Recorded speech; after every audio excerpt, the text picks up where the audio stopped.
Bon, Baruch Hashem. C'est bien quand on fait ces halachot de Shabbat qu'on avance comme ça de semaine en semaine. Alors, mesdames et messieurs, là vous êtes en direct. Donc faites attention quand même de ne pas dire des bêtises parce que là on n'est pas seul. C'est parce que ce matin j'ai pas fait de cours dans ma synagogue parce que j'ai eu un problème de réveil. Excusez-moi. Voilà. Et je voudrais pas passer cette journée sans un moment de Torah. Quelque chose qui est vraiment fondamental chez nous. Je ne veux pas être long, parce qu'on a partagé le cours en deux. Le sujet, moi je voudrais appeler ça le sujet des barrières de notre vie.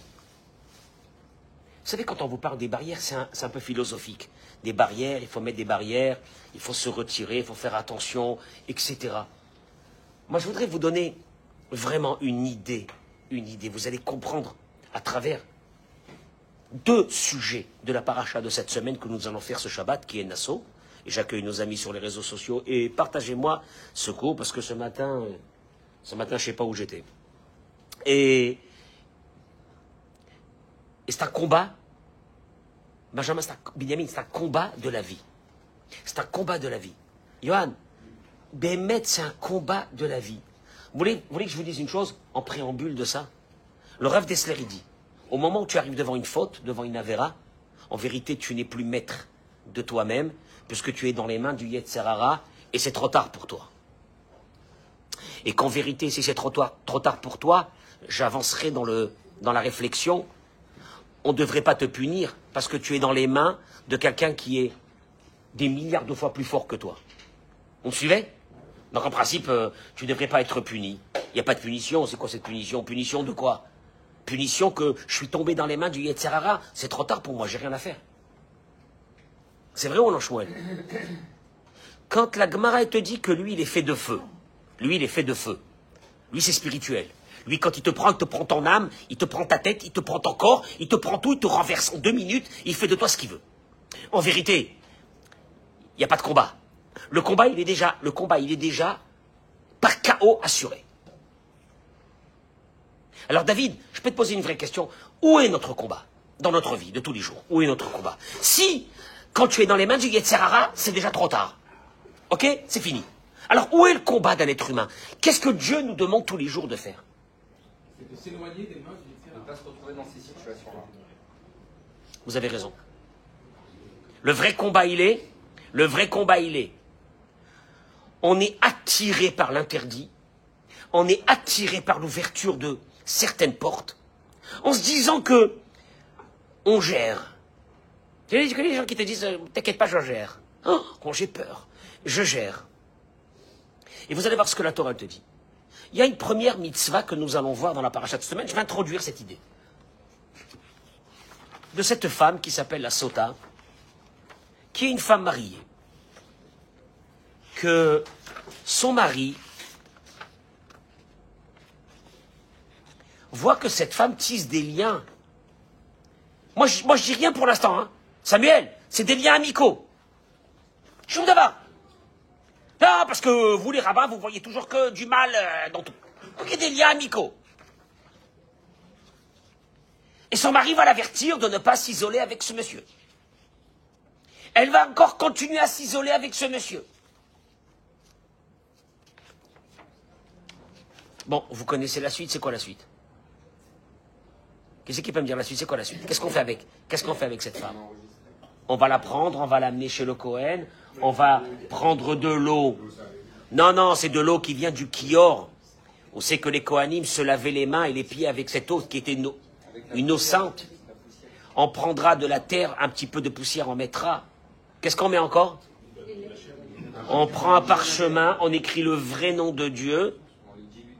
Hein? On le dilue dans l'eau. Et on lui donnera à boire. Si cette femme n'a pas fauté, alors Baruch Hashem, Mazal Tov. Si cette femme a fauté, sa mort sera terrible. Sauf que, excusez-moi. Petit bémol. Si cette femme ne veut pas boire cette eau, elle a le droit. On ne l'oblige pas d'aller boire cette eau. Hein?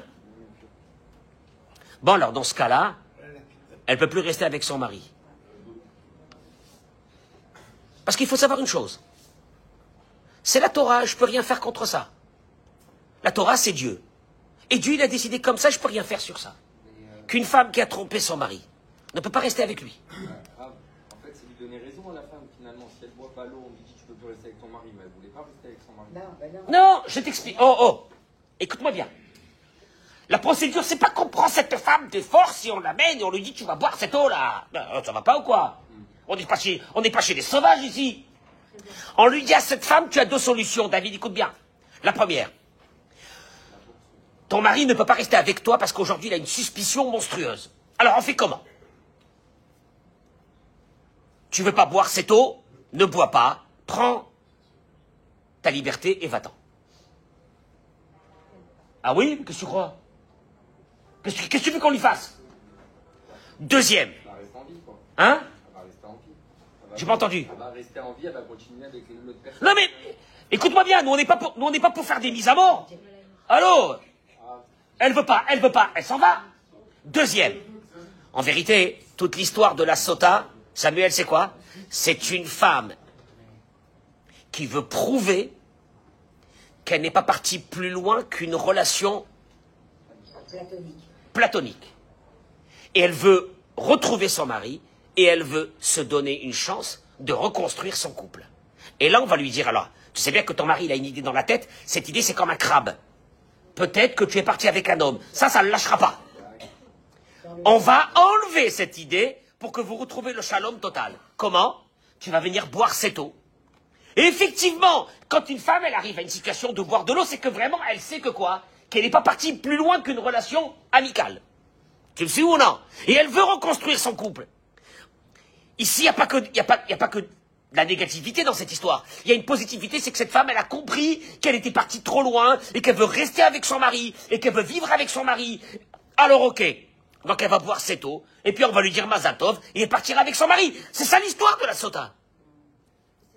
Parce qu'on n'a jamais vu, nous, une sota qui est folle et qui va aller boire cette eau et qu'elle sait qu'elle va mourir. Non, il y a une seule histoire qui est ramenée dans le Midrash. C'est, enfin, je vais pas rentrer, c'est une histoire bizarre. Je vais pas rentrer, non, mais c'est jamais arrivé. Non, c'est jamais arrivé. Tu crois qu'une femme, elle est folle? Elle va boire? Elle boit. Et si elle boit, c'est que vraiment. Bon. La Torah te dit, écoute-moi bien. Akadosh Baruch Hu te dit, prends mon nom. Mets-le là ici. Mets-le là. Efface-le. Et pour qui en plus? Pour qui? Pour cette femme-là, qui a eu des libertés. Akadosh Baruch Hu dit, c'est pas grave. C'est pas grave. David, le shalom. Efface mon nom. Et de là, la Gemara dit, si Dieu, il est prêt à ce que son nom soit effacé, pour amener la paix entre un homme et une femme, combien que nous-mêmes, nous devons nous effacer. Ah, tu t'écrases, hein? Ah, tu t'écrases. Ah, tu t'écrases. Enfin, t'as pas de personnalité.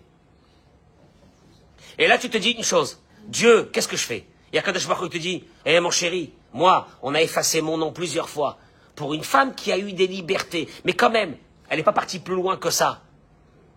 Et elle est restée avec son mari à la fin, Baruch Hashem. Et je suis content de ça, il te dit Dieu. Mais c'est pas ça le thème d'aujourd'hui. C'est que juste après ça, la Torah elle nous dit, d'abord Hashem et Moshe les morts. Dieu parla à Moshe en disant, d'abord el béni Israël va à Martha Alehem. On va parler aux enfants d'Israël. Quoi? Isho Isha, un homme ou une femme, qui affalit l'indor, neder, nazir, les hazir, l'adonai. Je traduis les mots. Un homme qui affalit. Afla. Yafli. Je ne sais pas ce que c'est Yafli. Mais traduction, qui se sépare. En faisant un vœu de nazir. Pour se séparer pour l'éternel. Miyaïn veshechar, du vin et de la liqueur, il s'abstiendra. Il ne boit plus d'alcool, de vin.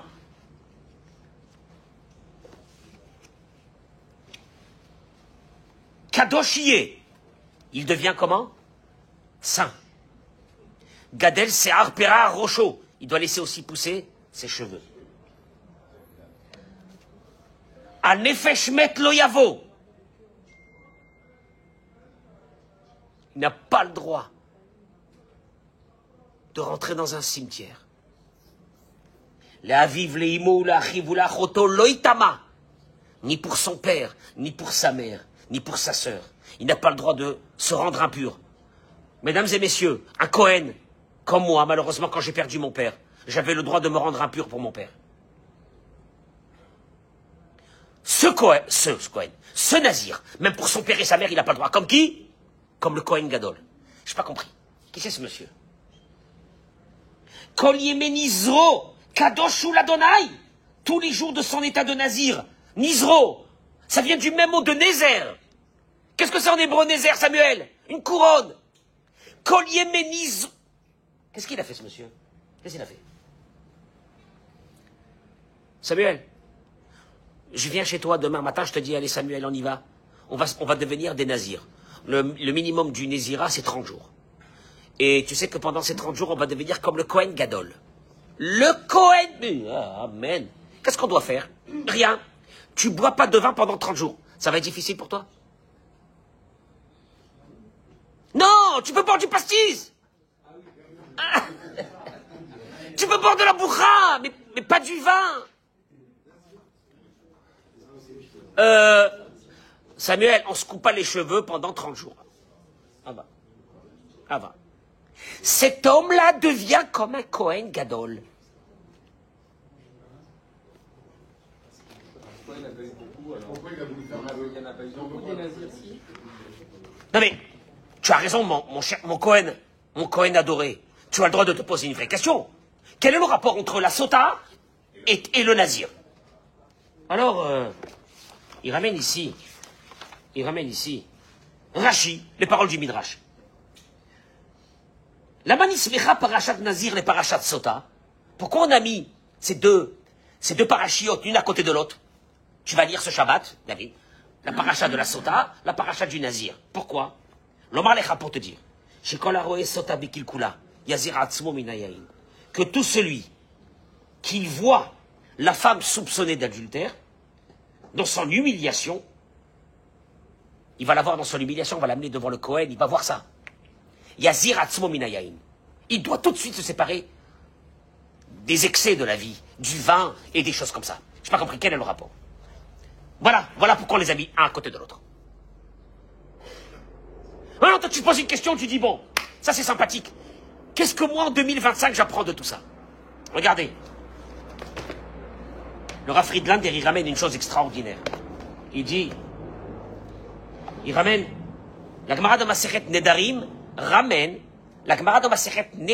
ramène les paroles de Shlomo HaMelech dans Kohelet. Vous avez entendu parler de Shlomo HaMelech? Le roi Salomon, l'homme le plus intelligent du monde. Il te dit dans Kohelet, je vais te donner un message, Binyamin. Tu sais c'est quoi le message? Il dit, Irktana. Il était une petite ville, avec peu d'habitants. Un grand roi est venu contre elle. Il l'a encerclée. Et il a érigé autour d'elle de grandes forteresses. Ça te voit l'histoire? Petite ville. Un roi, il arrive, puissant. Il plante là-bas une forteresse. Il se bat contre cette ville. Or, il termine Shlomo HaMelech, il dit. Et il s'y trouvait un homme pauvre. Il y avait dans cette ville un homme pauvre, mais sage, intelligent. C'est lui qui, par sa sagesse, sauva la ville. Mais personne ne se souvenait de ce pauvre homme. C'est quoi cette histoire? Bon, t'as compris l'histoire? Un grand roi, il est venu dans une ville, il a conquis la ville. Qui c'est qui est venu pour se battre? Un petit monsieur, très intelligent, mais pauvre, pas beaucoup de force. Il est venu, il a sauvé la ville, et plus personne ne s'est souvenu de lui. C'est quoi cette histoire? Il dit le Rav Friedlander une chose. La Gemara dit dans ma Masechet Nedarim, Irktana, une petite ville, Zeagouf, c'est notre corps. Ve'anashim bame'at. Il n'y a pas beaucoup de personnes dans cette ville, c'est nos membres, voilà ce qu'on est. Ou Baïla Melech Gadol, il est arrivé un grand roi, Zayetzerara, c'est le Yetzer. Ou Banalea Metsudim Vecharamim, et l'Oravonot, et il a construit dessus des barricades, c'est toutes nos fautes. Ou Matzaba Ish Misken, et voilà qu'il y avait là-bas un homme pauvre, mais sage. C'est qui? Yetzeratov. Ou Miletu et Aïr Bechormato, et il a réussi à prendre la personne à un moment donné de sa vie et à la sauver en lui faisant faire teshuva. Chazal, il dit le Rav Friedlander, nous ont appris. Et derech milchamto shel hayetzer. Comment le Yetzer Hara, il arrive en nous? Ou boné miftsar mitoch ha'efes. Il construit une tour dans les endroits où ils sont vides. Je répète, quand tu as un moment où tu descends dans ta vie, dis-toi une chose, tu ne resteras pas comme ça. Tu es descendu. Avant, je te voyais à la synagogue, avant, tu étudiais, avant, tu passais un moment de Torah. Je dis aux femmes, avant, tu étais habillé comme ça, puis d'un seul coup, même ton habit, elle a changé. Tu sens que la personne, elle est en train de descendre. Là-bas, le Yetzer Hara, il dit, bravo. Et bravo. Et il arrive, et il plante sa forteresse. Après, ça devient très difficile. Nosaf lekar. Et Gdirou et Yetzer Kemelech Zaken. Uxil. Comment Shlomo HaMelech il a appelé ce grand roi, Zaken, un vieillard, Uxil, et il est fou. Maintenant, je te répète d'abord, pourquoi c'est un vieillard? Tu sais que le Chafetz Chaim, tu connais l'histoire du Chafetz Chaim? Quand un jour il dormait, il faisait très très froid en hiver, et d'un seul coup, il s'entend se dire à lui-même, tu as plus de 80 ans. Il fait un bird dehors, la mort. Dors un peu. Repose-toi. Et lui, il comprend que cette voix, c'est qui? C'est le Yetzer Hara. Et là, il dit au Yetzer Hara, t'as pas honte de me dire que j'ai 80 piges et qu'il fait froid et que je dois pas me lever de bonne heure comme ça. Quand toi, tu as presque 6000 ans et t'es déjà au travail, ça fait déjà je sais pas combien d'heures, et tu viens m'embêter à moi le matin, tu n'as pas honte. Melech Zaken, il connaît tous les tours de magie. Uxil, mais par contre, il est fou. Il est bête. On va le voir pourquoi. Et avec cette force, il construit cette tour et qui est très difficile de la conquérir. Behemet, il dira Friedlander.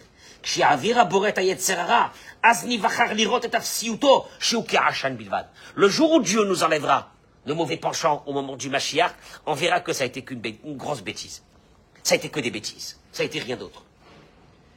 Et ve'at kedekach otzmat koach hayetzer shebeshaat sheyetzer hara lit de mikarla leyetzer hatov.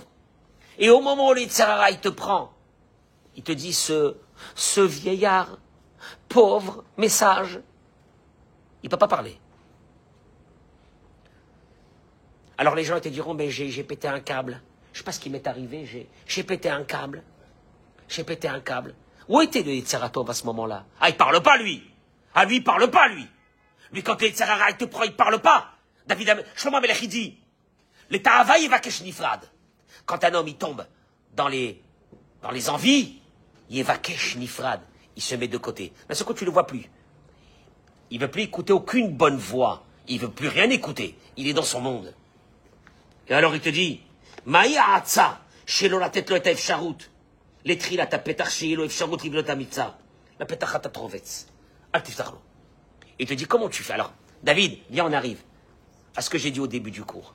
Comment tu fais pour ne pas qu'il arrive chez toi? Shlomo HaMelech, il dit, la pétach. Le khatat, la faute, elle est la pétach. Khatat rovetz. La faute est tapis. Tu connais comme un animal. Il est tapis. Il est caché devant la porte. Le problème, il est une seule chose. N'ouvre jamais la porte. Parce que le jour que tu as ouvert la porte, qu'est-ce qu'il fait? Tu sais quand quelqu'un il t'embête et tu fermes la porte et qu'il veut rentrer, tout va tout de suite, qu'est-ce qu'il fait? Il met son pied. Quand il a mis son pied, quoi? Tu n'arrives plus à fermer la porte. N'ouvre pas la porte. N'ouvre pas la porte. Et tout le problème de notre vie, c'est ça. Tout le problème de notre vie, c'est ça. C'est ces portes. Je voudrais vous amener, pour ne pas vous prendre du temps, juste un tout petit morceau d'un des livres que mon père a écrit. J'ai pris une page. Ce matin, je l'ai photocopié. Il dit, mon père, la chose suivante, que ce soit l'Aïlou Nishmat Abamari, Rabbi Avraham Bar Simcha Juli, il dit comme ça, Tania Rabbi, il ramène une Gemara dans Masechet Sota. Rabbi Noah Kadosh, il dit, dans Masechet Sota, Lama nisvecha parashat Nazir, les parashat Sota. Pourquoi est-ce qu'on a pris la paracha de ce Nazir et on l'a mis à côté de la paracha de Sota? Shekol Aroe Sota Bekilkula, la Gemara dit que tout celui qui voit la catastrophe de cette femme, Yaziratzmo Mineyain, il se sépara du vin. Il explique Rashi, Bekilkula Kotev. Il a vu la Sota dans son Kilkul. Benivluta, il dit Rashi. dans sa déchéance. Tu sais qu'est-ce qu'on le faisait? On la prenait, on l'amenait devant les Kohanim, on lui déchirait une partie de son habit. Au moment où on lui faisait ça, c'est horrible. Elle tombait à un niveau. Maintenant, lui, il a vu cette femme. Il doit tout de suite se séparer du vin. Et là, il explique. Mon père, il pose deux questions ici. Il dit, va advarim temorim. C'est pas compréhensible. Un. Mimanachar. Il te dit que ça veut dire ça. Tu te sépares du vin. Samuel, mon père, il pose une question. Il dit, décide-toi, le vin, c'est bon ou c'est mauvais? Si c'est mauvais, il faut se séparer tout le temps du vin. J'ai vu la sota, je me sépare du vin. Attends. Remets les choses. Le vin, c'est bon ou c'est pas bon? Hein? On fait le kidouche avec le vin, non? Hein? Ah, le vin. Deuxièmement, bon, en vérité, la question, elle est, j'ai pas besoin de voir une sota pour me séparer du vin. Je devrais me séparer du vin tout le temps, de l'alcool, tout le temps. Deuxième question. Ça devrait être le contraire. Comme j'ai vu cette femme descendre aussi bas, je me rends compte maintenant qu'est-ce que c'est de descendre aussi bas. Donc en vérité, la seule personne qui devrait boire du vin, c'est moi qui a vu cette femme dans cette situation, parce que là maintenant j'ai compris beaucoup de choses que d'autres personnes n'ont pas compris dans leur vie.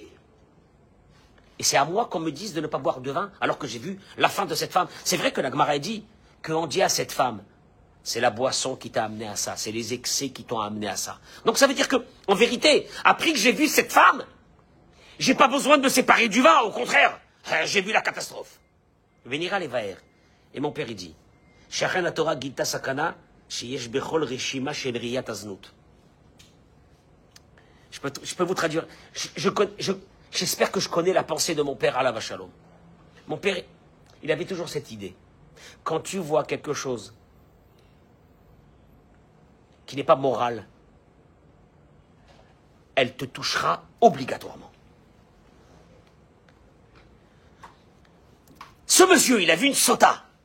Ça devrait le bouleverser. Mais vous ne vous rendez pas compte qu'est-ce qui se passe. C'est qu'en ayant vu ça, on rentre dans une forme d'habitude. On n'est plus choqué. On a vu ça, on n'est plus choqué. Ne plus être choqué d'une situation, c'est le début de la fin. C'est terrible. On s'habitue. Et puis on s'habitue. Non, mais c'est scandaleux. C'est scandaleux ce qu'on a vu. Mais tu t'habitues. C'est scandaleux, mais tu t'habitues. Et à partir du moment où tu es habitué, ça va rentrer dans les normes. Et en vérité, David, on a deux yeux. L'un, il te dit c'est une catastrophe. Le deuxième, il te dit, hein? Écoutez bien ce que je vais dire, c'est très dur de le dire. Samuel, un œil, il va dire, c'est dramatique cette femme. Un autre œil, qu'est-ce qu'il va dire? Bon. Non. Elle a peut-être raison, elle passe du bon temps. Vous entendez ce que je viens de dire? C'est dramatique. C'est dramatique. Il y a une partie de vérité en toi qui te dira c'est un scandale. Il y a une deuxième partie en toi qui te dira Asma. Ah, on vit en 2025, monsieur le rabbin. Profite de la vie. Oui. Et là, il dit, ah bon? Vous pensez que c'est mon père, il dit, vous pensez que c'est scandaleux ce que je dis? La Gemara ramène une histoire. Sur un monsieur qui était un ivrogne total. Que ses enfants, ils avaient envie de mourir de lui. Ils ne savaient plus comment faire. Tu connais l'histoire? Qu'est-ce qu'ils lui ont fait? Ta'amachat. Un jour.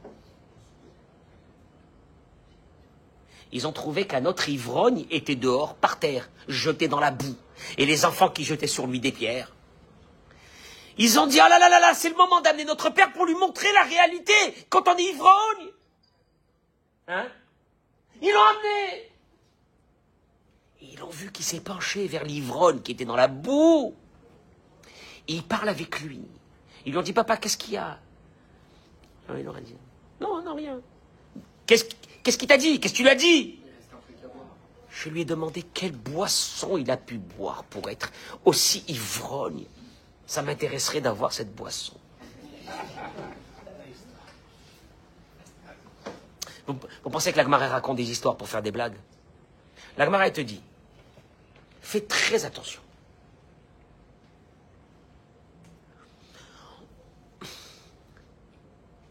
On est face aujourd'hui à un fléau. J'essaie de trouver les mots parce que même pour moi qui a l'habitude de tout dire, c'est difficile. Mais je le dis parce que peut-être s'il y a une personne qui va m'écouter, que ces barrières-là, alors, ah bon, où tu passes toutes tes matinées à la synagogue, au Beth Midrash, hein. Et puis vous avez, on a cours avec Rav Cohen, machin, une fois par semaine, hein. Eh bien, enfin, tu m'aurais invité à un restaurant ou à un truc en bas, un bar. Moi, c'est bien, mais là, c'est un peu tristouné, tout ça. Hein? Tu veux que je te dise une chose? Fais très attention de garder les barrières. Aujourd'hui, c'est une question de survie, les barrières. La Torah est venue te dire, Samuel, Kadosh, il est considéré un saint. Il est considéré, la couronne de Dieu, elle est sur lui. Il ne se rendra pas impur pour son mère et son père et sa mère. Il est Cohen, il devient comme un Cohen Gadol. Tu sais pourquoi? Parce que cet homme, il a compris les choses. Que n'importe qui peut tomber. Et que pour ne pas tomber, la seule chose qui nous reste à faire, c'est quoi? Les barrières. Et construis-toi des barrières.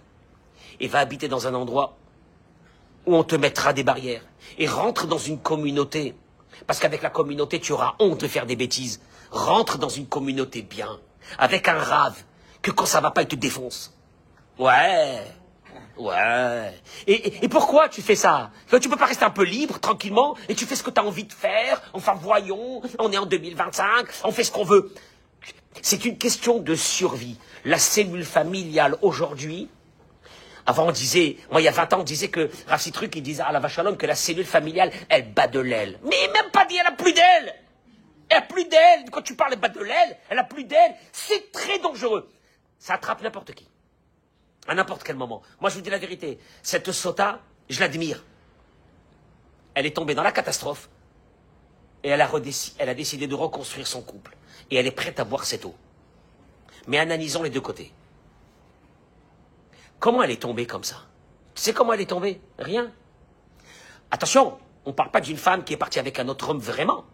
Elle a tissé des liens d'amitié avec un autre homme. Regardez, c'est difficile pour un rabbin de parler de ça. Mais c'est où les rabbins? Ils sont dans le coup ou ils sont pas dans le coup? Ou ils sont dans le coup ou ils sont pas dans le coup? Je juge pas mes frères et mes sœurs. Je juge pas mes frères et mes sœurs. Loin de moi de juger quelqu'un. Sinon, j'aurais jamais parlé. Ces petites libertés, ces petits messages, ces petits WhatsApp, ces petits trucs. Rien assez. Oui. En plus, en ce moment, c'est vrai que ça va pas trop avec mon mari, ça va pas trop avec ma femme. Et puis, elle m'a souri, elle était sympathique, elle était mignonne, elle était gentille, elle m'a posé des trucs. Éloigne-toi! Oh, arrêtez avec vos... La pétard ratatrovets! Il est tapis devant la porte. Il est tapis devant la porte. Si tu lui ouvres, un tout petit peu, il mettra son pied, tu pourras plus refermer la porte.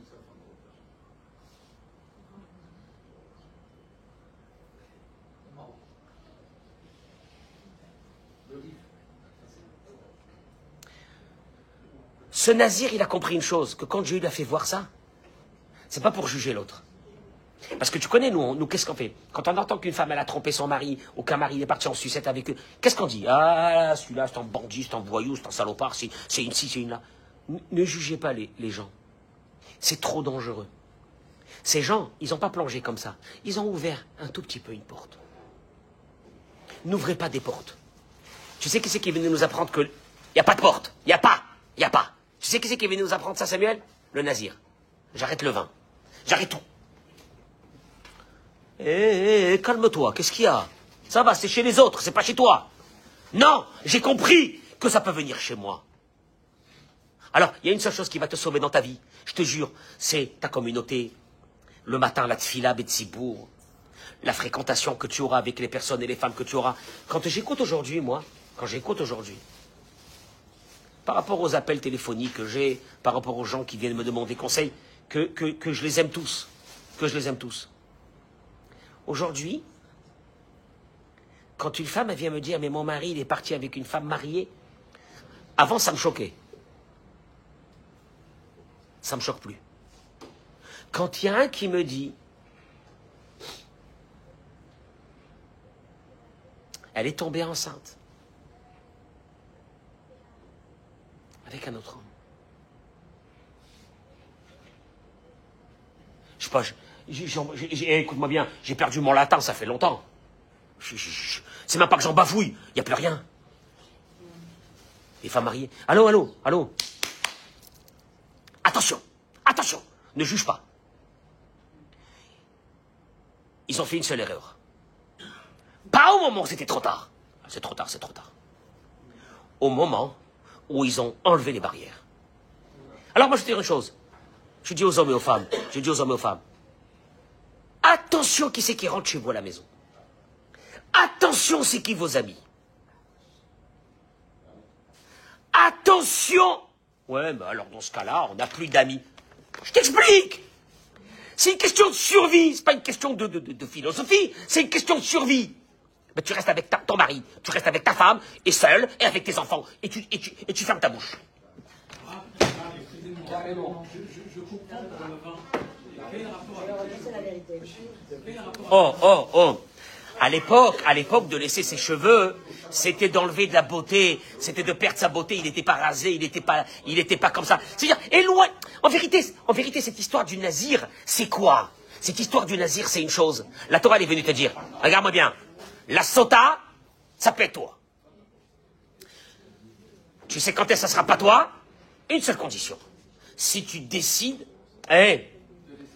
bon, allô, il nous reste, Bémet, et qu'est-ce qu'il nous reste, nous? Il nous reste notre femme, notre mari, nos enfants. Non, Bémet, et c'est dur déjà, et c'est dur la vie. La vie, elle n'est pas facile, et c'est dur. Et bien sûr, que si tu prends ton portable, et tu ouvres Instagram, marche mauvais zéro, et tu commences, et tu regardes, et que tout devient normal, et que tu n'es plus choqué de rien. Voilà où le problème il commence. Ce nazir, écoutez-moi bien, je termine avec ça. Ce nazir, il est venu t'apprendre une chose. Tu t'habitues à toutes les situations, et après même elle devient... Non, c'est sympa. Non mais c'est sympa. On a le droit qu'à un certain âge, ça va, j'ai pas mal réussi, d'avoir un peu des papillons. Et marchez moi, c'est pas des papillons, c'est des abeilles, c'est des bourdons, c'est des serpents. Des papillons. Tu parles de papillons. Mais c'est pas des papillons, tu vas voir ce qui va se passer. Tu vas détruire ta famille, tu vas détruire tes enfants, tu vas détruire tout le monde. Parce que tu as eu un moment comme ça d'ouverture d'esprit.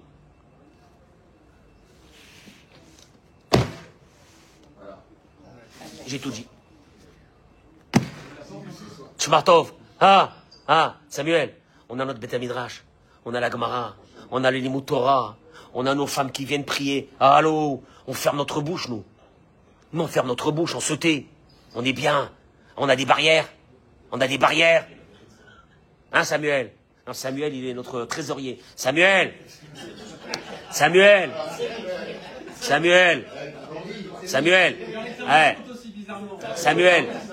mon chéri, je peux te dire devant tout le monde, s'il y en a un qui bouge, je le défonce.